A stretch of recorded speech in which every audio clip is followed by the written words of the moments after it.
40 বছরে রাসূল আকরাম সাল্লাল্লাহু আলাইহি ওয়াসাল্লাম নবুয়ত পেয়েছিলেন নাকি তার আগেই পেয়েছিলেন? শাইখ আহমদুল্লাহ সাহেবের মূল ভিডিওটা কি ছিল আপনারা দেখবেন।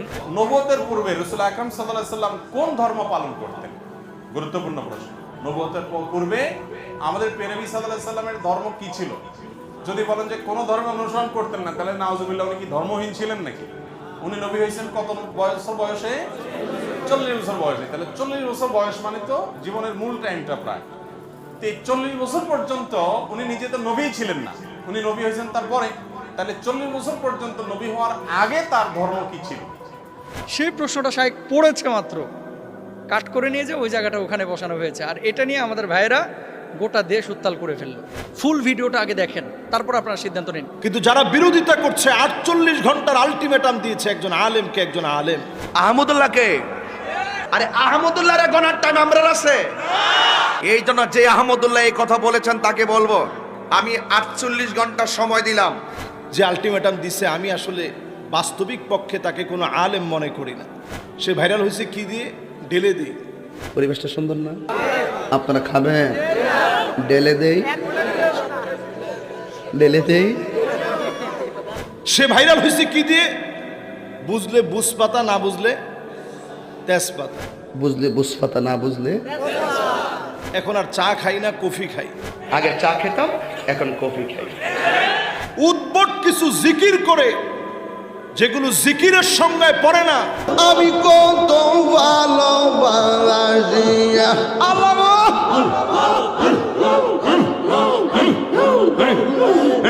আল্লাহর সঙ্গে সরাসরি বেয়াদবি। আল্লাহর দনেরা সুলকি দিয়া গেলেন আল্লাহ গায়েব হইয়া রাসূলের ধন খাজা পাইয়া শুইয়া আছে আজ মেরে কেউ ফিরে না খালি হাতে খাজা তোমার। মাহফিলে বসে তার স্ত্রী কল দিয়েছে, ওইখানে বসে সে কল দিয়ে বলতেছে, কল ধরে, দেখছেন কিরকম দিলাম। এই শোনো, আমি ওয়াজে আছি, বুঝছো? Thank you very much. তোমার যন্ত্রণাটা কেমন দিলাম? এইরকম একজন বক্তা যদি 48 ঘন্টার আলটিমেটাম দেয়, আমি কখনো কোনো বক্তার নাম ধরে কোনো কথা কখনো বলি না, বলাটা পছন্দ করি না। আউল বাউল ফাউল যারা নাচানাচি গাওয়াগাওয়ি করে তাদের ইমেজটা কি? বর্তমান জেনারেশনের যুবকদের কাছে তাদের ইমেজটা কি? আর শাইখ আহমদুল্লাহর ইমেজ কি? মিজানুর রহমান আজহারীর ইমেজ কি? আহমদুল্লাহরা প্রতি বছর জন্ম নেয় না। স্বাবলম্বীকরণ প্রকল্পে লাখো মানুষের পাশে তিনি দাঁড়িয়েছেন। এদেশের মানুষ যখন বন্যার্থ হয়েছে, সিলেটে তিনি ছুটে গিয়েছেন, অথচ তিনি একটা মসজিদ হাতে নিয়েছেন। আপনারা দেখবেন এক সময় দেশকে রিপ্রেজেন্ট করার মতো একটা মসজিদ হবে ইনশাআল্লাহ। পড়ি আব্দুল জাহের মাহমুদ উনি প্রশ্ন করেছেন যে মোহতারাম, আল্লাহ রাসূল সাল্লাল্লাহু আলাইহি ওয়াসাল্লাম কি 40 বছরে নবুয়ত পেয়েছিলেন নাকি তিনি আগে থেকেই নবী, এবং এই বিষয়টা নিয়ে এত আলোচনা কেন হচ্ছে? দ্বিতীয়ত, শাইখ আহমদুল্লাহ সাহেব যে কথাটি বলেছেন সেই কথাটা আপনারা সমর্থন করেন কিনা? তৃতীয়ত, আরেকটি বিষয় উনি লিখেছেন যে এই বিষয়টা নিয়ে যে পরিমাণ আলোচনা এবং সমালোচনা হচ্ছে, সেই আলোচনা আপনারা বসে কি সমাধান করতে পারেন না? তিনটে বিষয়। আমি শেষ বিষয়টা নিয়ে আগে কথা বলবো যে আপনারা সমাধান করতে পারেন কিনা। দেখেন, কিছু কিছু বিষয় হাদিসে একাধিক বর্ণনা আছে, যেই বর্ণনাগুলো একাধিক থাকার কারণে সাহাবী রিদওয়ানুল্লাহি আনহুম আজমাইনদের জামানা থেকেই কিন্তু এই মতবিরোধগুলো চলে আসছে। যেমন আপনাকে একটা কথা বলি, নামাজের মধ্যে যে আমরা হাত বাঁধি, কেউ নাভির নিচে, নাভির ওপরে, কেউ বুকের ওপরে হাত বাঁধি, প্রত্যেকটা কিন্তু হাদিসের মধ্যে আছে। প্রত্যেকটা কিন্তু হাদিসের মধ্যে আছে। এখন আপনি যদি বলেন যে বুকের উপরে হাত বাঁধা এটাই বিশুদ্ধ আর সব কিছু বাকি হাদিসগুলো এগুলো নিষিদ্ধ বা এগুলো মানা যাবে না, তাহলে আপনি এখানে জুলুম করলেন, এটা উচিত না। কিছু বিষয় একাধিক বর্ণনা দুইভাবে এসেছে, তো সাহাবী রিদওয়ানুল্লাহি আনহুম আজমাইনদের মধ্যে ইখতিলাফ ছিল, তাবেঈনদের মধ্যে ছিল, পরবর্তী স্কলারদের মধ্যে ছিল, সালফে সালেহিনদের মধ্যে ছিল, বর্তমান সময়েও আছে, এটা থাকবে কিয়ামত পর্যন্ত। সেক্ষেত্রে আপনার আমার ভূমিকা কি হবে? আপনার আমার ভূমিকা হচ্ছে একাধিক বর্ণনা যখন থাকবে তখন আপনার যেটা ভালো লাগে আপনি মেনে নেবেন, তবে অবশ্যই ইসলামিক স্কলার একজনকে ফলো করবেন যে তার রায়টা কি। সেটা হানাফি মাযহাবের হতে পারে, শাফি মাযহাবের হতে পারে, মালিকি মাযহাবের হতে পারে, তার রায়টা কি।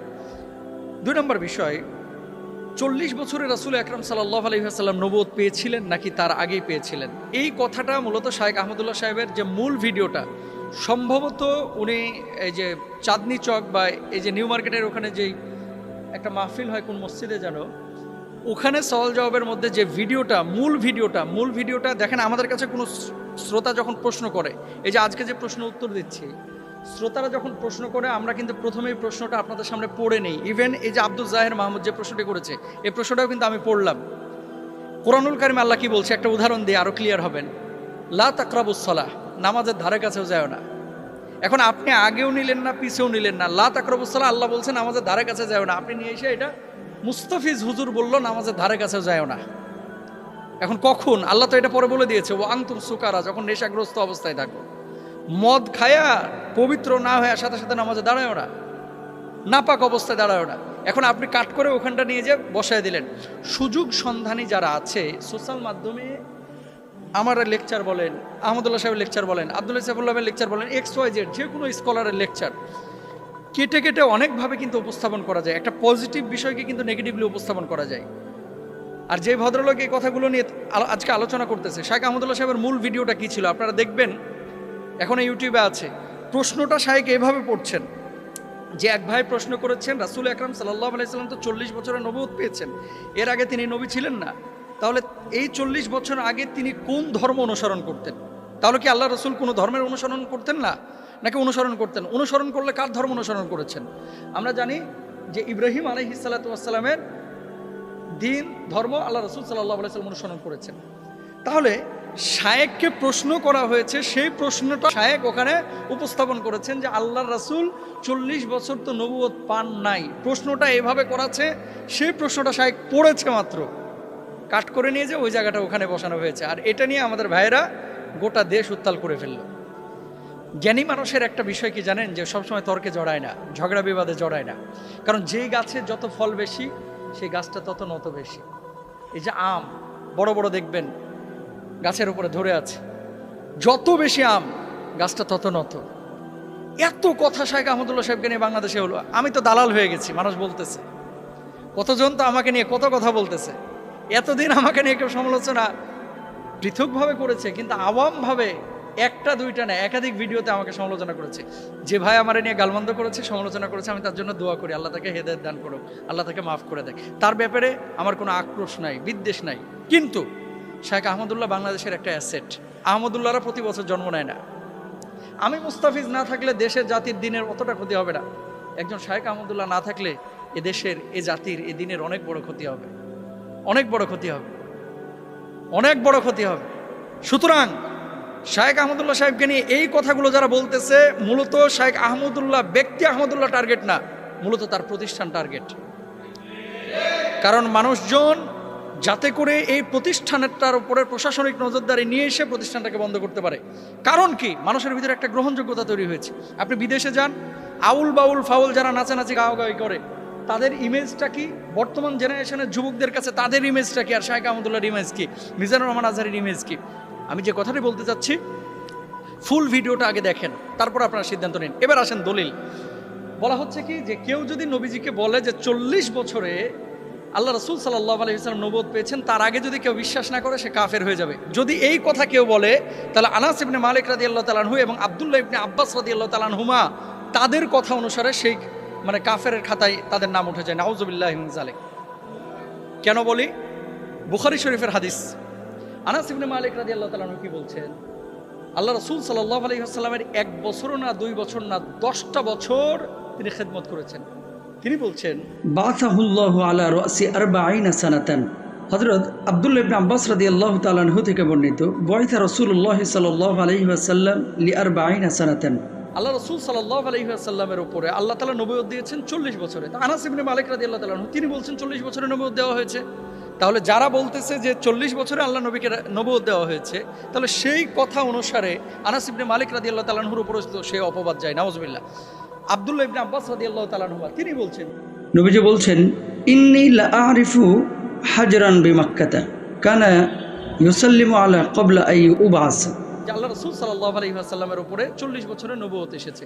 আল্লাহ রাসূল সাল্লাল্লাহু আলাইহি ওয়াসাল্লাম আরেকটা হাদিসের মধ্যে কি বলছেন দেখেন। আল্লাহ রাসূল সাল্লাল্লাহু আলাইহি ওয়াসাল্লাম বলছেন যে আমি একটা পাথরকে চিনতাম, জানতাম যে পাথরটা আমাকে কবলা আই ইউসাল্লিমা, আমাকে সালাম প্রদান করত, আন উবাসা নবুয়া, আমি নবুয়ত পাওয়ার আগেই এই পাথরটা আমাকে সালাম করতো। তো নবুয়ত পাওয়ার আগে পাথর আমাকে সালাম করতো, আল্লাহ রাসূল সাল্লাল্লাহু আলাইহি ওয়াসাল্লাম নিজে বলেছেন। তো নবীজি যে বললেন যে আমি নবুয়ত পাওয়ার আগে পাথর আমাকে সালাম করতো, তাহলে নবুয়ত আল্লাহ রাসূল সাল্লাল্লাহু আলাইহি ওয়াসাল্লাম একটা নির্দিষ্ট সময় পেয়েছেন। এখন আরেকটি হাদিস যেটা দিয়ে সব ভাইয়েরা দলিল পেশ করে, নবীজি সাল্লাল্লাহু আলাইহি ওয়াসাল্লামের নবুয়তের ব্যাপারে জিজ্ঞেস করা হয়েছিল যে আপনি কখন থেকে নবী? তিনি জবাব দিয়েছেন কুনতু নাবিয়ান ওয়া আদামু বাইনাল মাই ওয়াত তিন। অন্য বর্ণনায় আছে কুনতু নাবিয়ান ওয়া আদামু বাইনার রূহি ওয়াল জাসাদ। আদম যখন শরীরে এবং পানির মধ্যে তিনি ছিলেন তখন থেকেই আল্লাহ রাসূল সাল্লাল্লাহু আলাইহি ওয়াসাল্লাম নবুয়ত পেয়েছিলেন। আদম যখন রূহ এবং মাটির মধ্যে মিশ্রিত ছিলেন তখন থেকে আল্লাহ রাসূল সাল্লাল্লাহু আলাইহি ওয়াসাল্লাম নবুয়ত পেয়েছিলেন। এরকম কিন্তু একাধিক বর্ণনা আছে। হাদিসটা কি? হাদিসটা রাসূল আকরাম সাল্লাল্লাহু আলাইহি ওয়াসাল্লামের বিশুদ্ধ হাদিস, যে যখন আদমকে সৃষ্টি করা হয় নাই তখন থেকেই তিনি নবুয়ত পেয়েছিলেন। কিন্তু আদম আলাইহিস সালাতু ওয়াস সালামকে আল্লাহ সুবহানাহু ওয়া তাআলা যে পৃথিবীর বুকে পাঠিয়েছেন, নবীকে যে আল্লাহ সুবহানাহু ওয়া তাআলা পৃথিবীর বুকে পাঠিয়েছেন, নবীজি 40 বছর পর্যন্ত নবুয়ত পান নাই, কিন্তু আগে থেকে নবুয়ত ছিল লাওহে মাহফুজে। কোরআন যেমন সংরক্ষিত ছিল, নবীজির স্বীকৃতি লাওহে মাহফুজে এবং আসমানি জগতে, রুহানি জগতে আল্লাহ তাআলা আগেই দিয়ে রেখেছিলেন। সেই স্বীকৃতির সনদ, স্বীকৃতির চূড়ান্ত বাস্তবায়ন আল্লাহ তাআলা 40 বছরে করেছেন। তাহলে কি সেই হাদিসটাও ঠিক, এই হাদিসগুলোও ঠিক? 40 বছরে নবীজি নবুয়ত পেয়েছেন, এটা তো সিরাতের ম্যাক্সিমাম কিতাবের মধ্যে আছে, ম্যাক্সিমাম কিতাবের মধ্যে আছে। আমরা তো অস্বীকার করতেছি না সেই বিষয়টা, কিন্তু নবুয়ত 40 বছরে পেয়েছে, এটাকে কেউ যদি অস্বীকার করে কাফের হয়ে যাবে, ফাসেদ হয়ে যাবে, এই বিষয়টাতে আমরা একমত না, এটা অশুদ্ধ বিষয়। সুতরাং রাসূল আকরাম সাল্লাল্লাহু আলাইহি ওয়াসাল্লামের হাদিস একাধিক থাকতে পারে। আমাদের আকীদা হচ্ছে নবীজি 40 বছরে নবুয়ত পেয়েছেন এবং নবীজির নবুয়তের সিদ্ধান্ত স্বীকৃতি আল্লাহ সুবহানাহু ওয়া তাআলা আগেই দিয়ে দিয়েছেন। কিন্তু এটা নিয়ে বাড়াবাড়ি, ছাড়াছাড়ি, মারামারি, আর মূলত যদি উদ্দেশ্য হয়ে থাকে শায়েখ আহমদুল্লাহকে দমন করা, এই উদ্দেশ্যটা আসলে সফল হবে না। আল্লাহ তাআলা চক্রান্তকারীদের চক্রান্তকে নস্যাৎ করুক, সবাই বলেন আমিন। আল্লাহ সুবহানাহু ওয়া তাআলা আমাদেরকে বুঝার তৌফিক দান করুন। আপনারা অনেকেই দেখছেন সোশ্যাল মিডিয়াতে এখন টক অফ দ্য কান্ট্রি হচ্ছে নবী করিম সাল্লাল্লাহু আলাইহি ওয়াসাল্লাম নবুয়ত লাভ করেছেন 40 বছরে।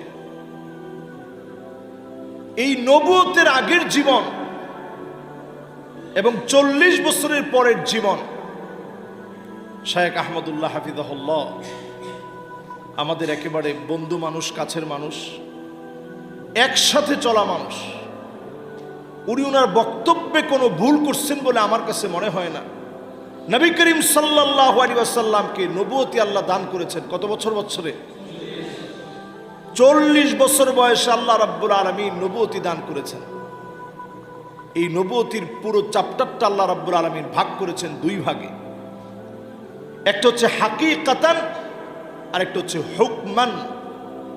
আল্লাহ রাব্বুল আলামিন যাদেরকে নির্বাচন করে রাখছেন নবী হবেন, এই চার্টের ভিতরে সৃষ্টির সূচনা লগ্নে আদম আলাইহিস সালাতু ওয়াস সালাম বাইনার রূহি ওয়াল জাসাদ, যখন উনি রূহ আর শরীরের মাঝামাঝি ছিল, এখনো রূহকে ফুৎকার করা হয় নাই, আকার আকৃতি দেওয়া হয় নাই, তখন থেকেই নবী মুহাম্মদ সাল্লাল্লাহু আলাইহি ওয়াসাল্লামকে আল্লাহ রাব্বুল আলামিন নবী হিসাবে নির্বাচিত করে রাখছেন। জোরে বলেন আল্লাহু আকবার। তো শায়েখ আহমদুল্লাহ হাফিজাহুল্লাহ তিনি একই কথা বোঝাতে চেয়েছেন বারবার। উনি কোনোভাবেই এটার বিপরীত নন। একটা হচ্ছে হাকিকাতান, বাস্তবিক পক্ষে তিনি নবী হবেন, এই সিদ্ধান্ত আল্লাহ রাব্বুল আলামিনের বহু আগ থেকে। যেমন বাপ সবসময় সিদ্ধান্ত নিয়ে রাখে আমার এই ছেলেটারে আলেম বানাবো, সিদ্ধান্ত নেওয়ার পর আমি মানুষ, আমার সিদ্ধান্ত আল্লাহ রাব্বুল আলামিন যেহেতু সুযোগ দিচ্ছেন, আমি যদি নিজে আলেম না হই, বাপের সিদ্ধান্ত ছিল যে আলেম বানাবে, এটা ছিল হাকিকি বাবার সিদ্ধান্ত, বাবার নির্বাচন। কিন্তু নবীদের ক্ষেত্রে আল্লাহ রাব্বুল আলামিন যখন কোনো নির্বাচন করেন, তখন নবীরা কোনোভাবেই এই সিদ্ধান্ত থেকে বাহিরে যাওয়ার সুযোগ নেই। নবীদেরকে যিনি মাসুম বানিয়েছেন তিনি কে?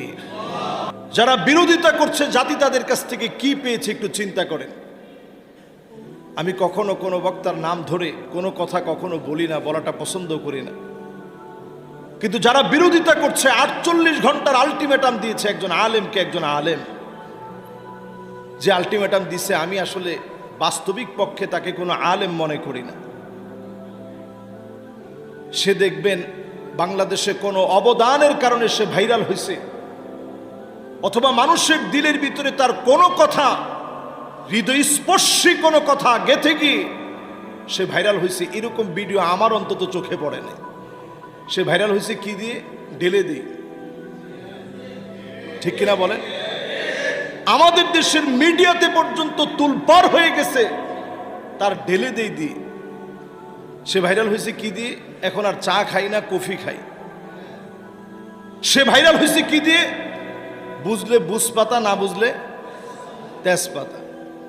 সে ভাইরাল হয়েছে কিভাবে? উদ্ভট কিছু জিকির করে, যেগুলো জিকিরের সঙ্গে পড়ে না, আল্লাহর সঙ্গে সরাসরি বেয়াদবি, বিভিন্ন ভণ্ডদের নামগুলো তার বিভিন্ন আলোচনার মধ্যে বলে বলে এই পাগলামি সাগলামি দিয়ে সে ভাইরাল হয়েছে। ঠিক কিনা বলে? শুধু এক জায়গায় না, আপনি আরো মিলায় দেখেন তার অবদান কি বাংলাদেশে। তার অবদান হচ্ছে মাহফিলে বসে তার স্ত্রী কল দিয়েছে, ওইখানে বসে সে কল দিয়ে বলতেছে, কল ধরে, দেখছেন কিরকম দিলাম। স্ত্রীর সঙ্গে কথা বলছে। এই যে আপনি স্ত্রীর সঙ্গে কথা বলছেন, আমরাও তো ওয়াজের ময়দানে আলহামদুলিল্লাহ বাংলাদেশ দেশের বাহিরে 10 বছর ধরে কথা বলি। মিশর যখন পড়াশোনা করতাম তখনও 5 বছর কথা বলছি। এই মোট 15 বছর কথা বলার ক্ষেত্রে আজ পর্যন্ত এরকম হাস্যকর কোনো কথা আল্লাহ রাব্বুল আলামিন আমার জবান দিয়ে বের করেনি, আগামী দিনেও যেন আল্লাহ বের না করে, পড়ে না আমিন। তার অবদান কি জাতির ভিতরে? ছেলেদেরকে উস্কানি দেওয়া। তার অবদান হচ্ছে এমন উদ্ভট কথা বলা যেগুলো কুরুচিপূর্ণ, যেই কথাগুলো স্বামী স্ত্রী তার সন্তানদেরকে নিয়ে একত্রে শুনতে পারে না, যে কথাগুলো দিয়ে প্রতিনিয়ত টিকটক হচ্ছে। এইরকম একজন বক্তা যদি 48 ঘন্টার আলটিমেটাম দেয়, এটা টিকটকারের আলটিমেটাম হবে, বাস্তবিক কোনো আলটিমেটাম হবে না। ঠিক কিনা বলে? আমরা আলেমরা সজাগ হওয়া উচিত। শায়েখ আহমদুল্লাহ এই জাতির রাহবার হিসেবে কি করে নাই। আমি এমন ব্যক্তির পক্ষে বলছি না যে ব্যক্তি যার সাথে আমার চলাফেরা নাই। ওমর রাদিয়াল্লাহু তাআলা আনহুর সামনে এসে বলা হচ্ছে এই লোকটা খুব নেককার, খুব দিনদার। ওমর রাদিয়াল্লাহু তাআলা আনহু বলছেন, আতাআমালতা মাহু, তুমি কি তার সাথে লেনদেন করছো? বলছে, না, লেনদেন তো করতে পারি নাই। তো কেমনে বুঝলো যে লোকটা দিনদার? আসাফারতা মাহু, তুমি কি তার সাথে সফর করছো? কোথাও ভ্রমণে বের হইছো? বলছে, না, ভ্রমণেও বের হইনি। তো কেমনে বুঝলা লোকটা দিনদার? আমি ওনার সাথে দুবাইয়ের সফরে ছিলাম, প্রায় সময় আমরা একসঙ্গে বসি। আমি জেনে শুনে বলছি, দায়িত্ব নিয়ে বলছি, এদেশের লাখো মানুষের কর্মসংস্থানের ব্যবস্থা, স্বাবলম্বীকরণ প্রকল্পে লাখো মানুষের পাশে তিনি দাঁড়িয়েছেন। সাদকায়ে জারিয়া, আমাদের দেশের এই ক্লাইমেটের যে পরিবর্তন, তিনি বৃক্ষরোপণ কর্মসূচির মধ্য দিয়ে এ জাতির আবহাওয়া নিয়ে চিন্তা করেন, যাহার এই জাতি যদি কষ্টে পড়ে যায়। এদেশের মানুষ যখন বন্যার্থ হয়েছে, সিলেটে তিনি ছুটে গিয়েছেন, সাতকানিয়াতে তিনি ছুটে গিয়েছেন দায়িত্ব নিয়ে। সমস্ত মিডিয়াগুলো সেগুলো ক্যাপচার করেছে, আপনারা দেখেছেন নিশ্চয়ই। এরকম একজন দায়িত্বশীল গুরুগম্ভীর একজন আলেম, আলিমুন মুস্তামিলুন ইলমাহু, যিনি তার এলেমকে কাজে লাগায় বলে আমি মনে করি যে আলেমের কাছ থেকে অনেক কিছু শেখা যায়।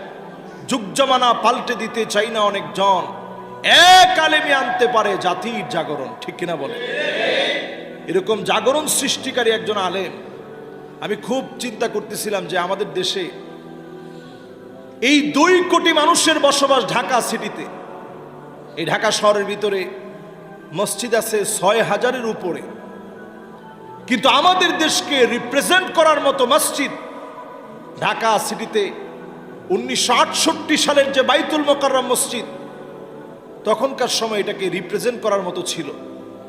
এখন এর চতুর্পাশে এত পরিমাণ বিল্ডিং হয়ে গেছে, আপনি আকাশ থেকে তাকালে তেমন কিছু নজরই পড়বে না, অথচ তিনি একটা মসজিদ হাতে নিয়েছেন।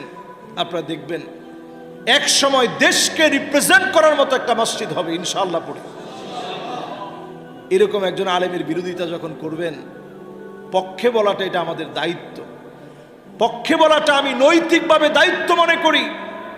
আল্লাহ তাআলা যখন কারো কল্যাণ চান, কখনো কখনো এইরকম কিছু ব্যক্তির বিরোধিতার মধ্য দিয়ে আল্লাহ রাব্বুল আলামিন তার প্রিয় প্রিয় গোলামদের অনেক অনেক অনেক বেশি কল্যাণ দান করে দেন, ঠিক কিনা বলেন?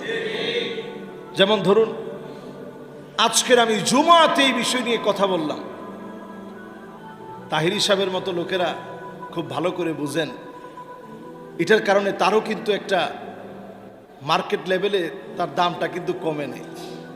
আমাদের জুমাতে তার নামটা নেওয়া হয়েছে, বিগত 10 বছরের কোনোদিন তার নামটা আমি নিই নেই।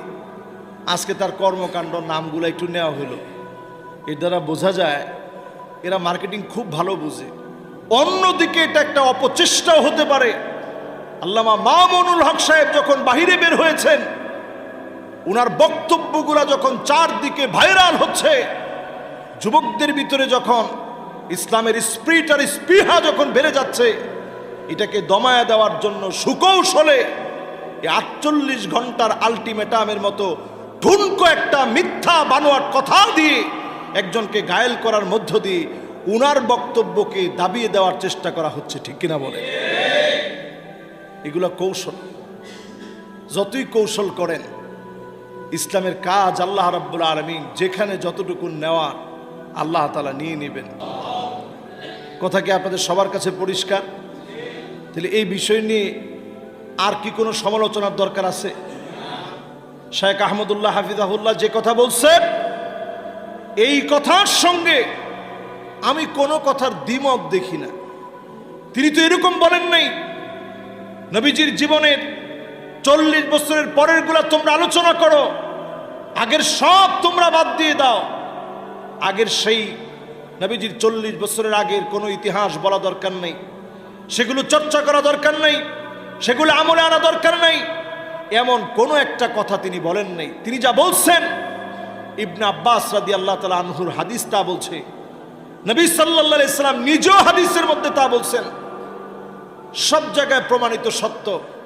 40 বছর আল্লাহ ওহী নাজিল করছেন, 13 বছর তিনি মক্কায় কাটালেন, 10 বছর তিনি মদিনায় কাটালেন, 63 বছরের জিন্দেগি পার করলেন, নবুয়তের পুরো দায়িত্ব পালন করলেন।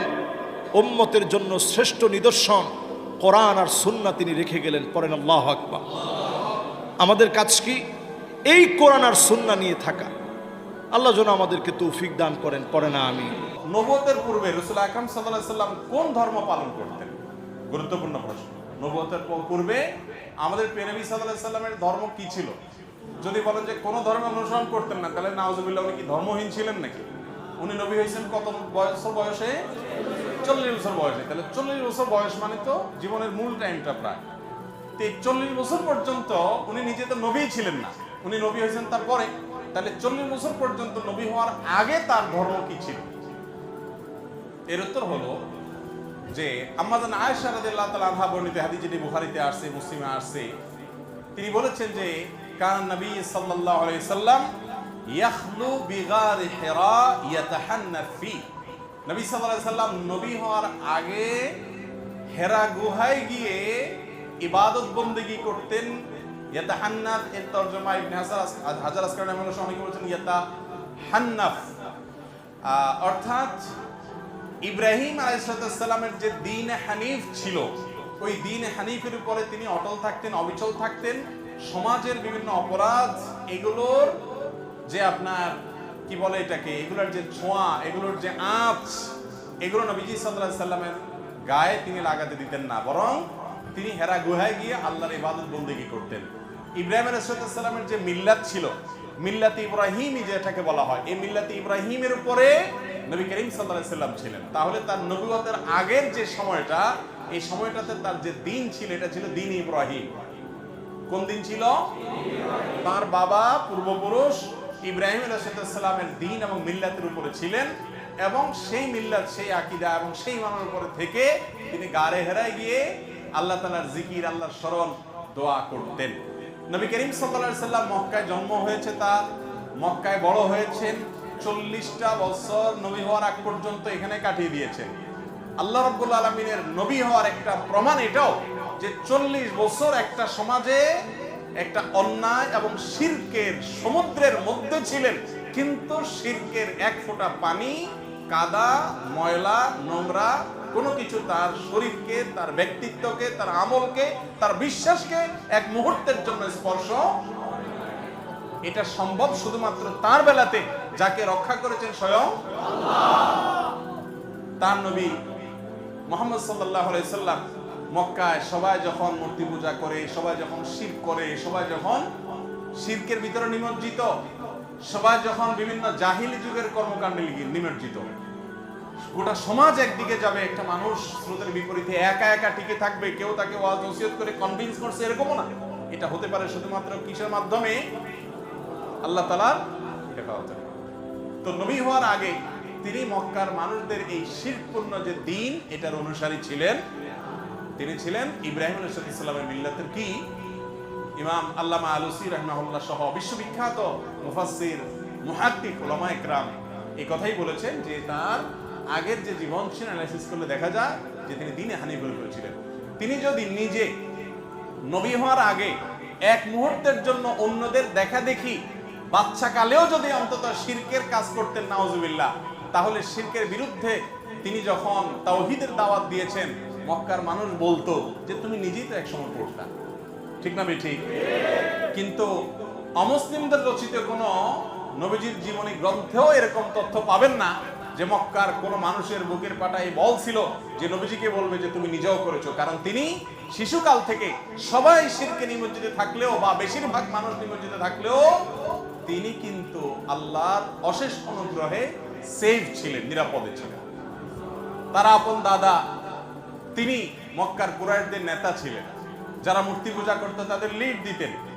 কিন্তু আল্লাহ তাআলা নবী সাল্লাল্লাহু আলাইহি সাল্লামকে হেফাজতে নিজের আপন চাচা আবু তালেব, তিনি নবী করিম সাল্লাল্লাহু আলাইহি সাল্লামের অনেক প্রিয় ছিলেন। নবীজি সাল্লাল্লাহু আলাইহি সাল্লাম তার স্নেহের ভ্রাতুষ্পুত্র ছিলেন, কিন্তু তারপরও চাচা বা দাদার আদর্শকে বা চাচার বন্ধুরা, বাবার বন্ধুরা বা অন্য যারা আছেন, মক্কার মুশরিক যারা ছিলেন, সবাই তো ধরেন উনি যখন ছোট, সবাই তো সিনিয়র মুরব্বী, তাদের ভুল কিছু তিনি গ্রহণ করতেন। এটাই তার একটা বিশেষ আপনার মুজিজা বলতে পারেন, অলৌকিকত্ব বলতে পারেন, যে আল্লাহ তাআলা তাকে হেফাজতে রেখেছেন। আছে না অনেক সময় ভাই, মানুষ এক সময় বড় আলেম হয়ে যায়, বড় ভালো মানুষ হয়ে যায়, কিন্তু তার পেছনে ইতিহাসে দেখা যায় একটু লিকেজ টিকেজ থাকে না? মানুষটা ভালো, কিন্তু এককালে হয়তো এই কাজটা করছে, এই কথাটা বলছে, সে নিজেও এটার জন্য লজ্জিত, এখন কিন্তু বলে ফেলছে, তখন বুঝে নেই। যারা নবী হন, শুধু আমাদের নবীজি না, যারা নবী হন, সমস্ত নবী রাসূলদেরকে আল্লাহ তাআলা এইভাবে শিশুকাল থেকে, মায়ের গর্ভ থেকে, দুনিয়াতে আসার পর থেকে নিয়ে তাদেরকে আল্লাহ তাআলা গোটা সমাজের আগুনের আঁচ থেকে আল্লাহ তাআলা বিশেষভাবে সেভ রেখেছে। এই জন্যই তারা নবী এবং রাসূল হয়েছে। আল্লাহ তাআলা তাদের প্রতি রহমতের বাড়ি ধারা বর্ষণ